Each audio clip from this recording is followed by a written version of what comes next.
Hindi ko talaga alam kung kinakabahan, excited, pero ang totoo, masayang-masaya ako sa araw na to. Siyempre naman, ito yung araw na kakasal ako sa'yo. Akalain mo yung pantaserya natin, story dati. Eto na at bubuo ng bagong yugto na ng buhay natin. Naniniwala ba kayo sa forever? Kasi kung hindi kayo naniniwala sa forever, wag na natin ituloy yung kasal. Because that is precisely the message that the Lord is telling us in the gospel. Na mula po na ganun naman yung plano ng Diyos eh.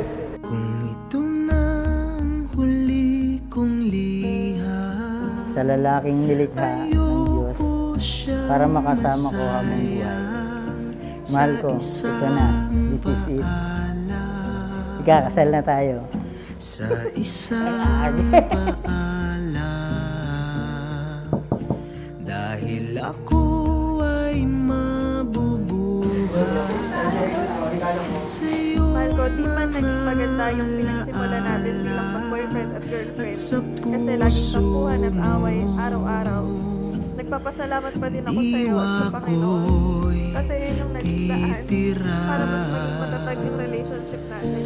Di mo na ako kailangang hanapin pa. Elaine, bukal ba sa iyong loob ang iyong pagparito upang makaisang dibdib si JR na iyong pakamamahalin at paglilingkuran habang buhay? Sa buhay mang ito o sa kabilang mundo, hanggat may pag-asang dumadaloy sa akin at sa'yo, hanggat pag-ibig ay Bukal ba sa iyong loob ang iyong pagparito upang makaisang dibdib si Elaine na iyong pakamamahalin at paglilingkuran habang buhay? Opo, Padre. Dahil liwanag tayo ng isa't isa.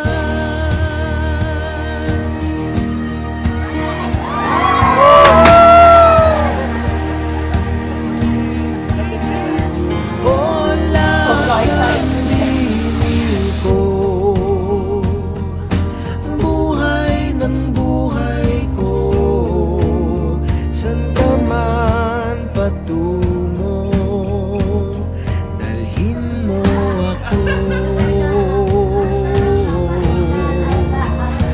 Oh, wag ka nang matakot. Elaine, mahal ko Ito na yung araw na hinihintay natin.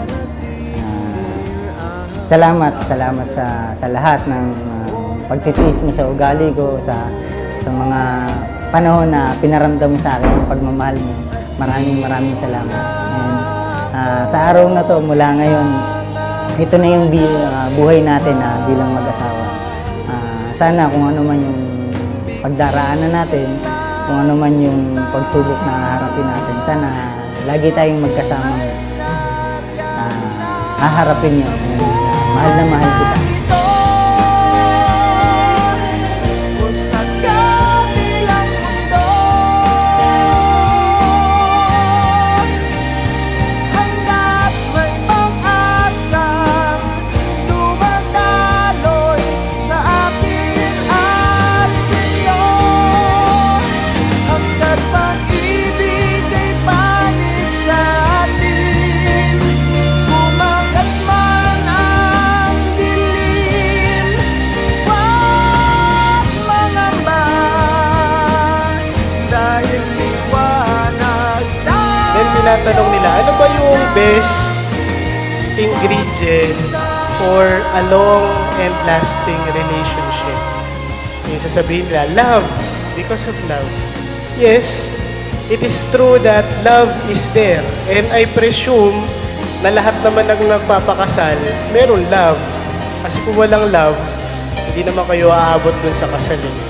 Pero yung kanilang na-discover, it's not actually love that keeps people together. Kasi nandun na yung love eh.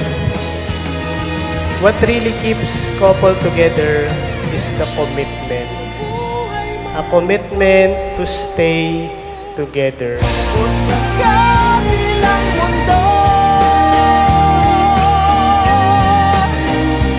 hanggat may pag-asang dumandaloy sa akin at sa'yo, hanggat pag-ibig ay panig sa atin. Sige, JR.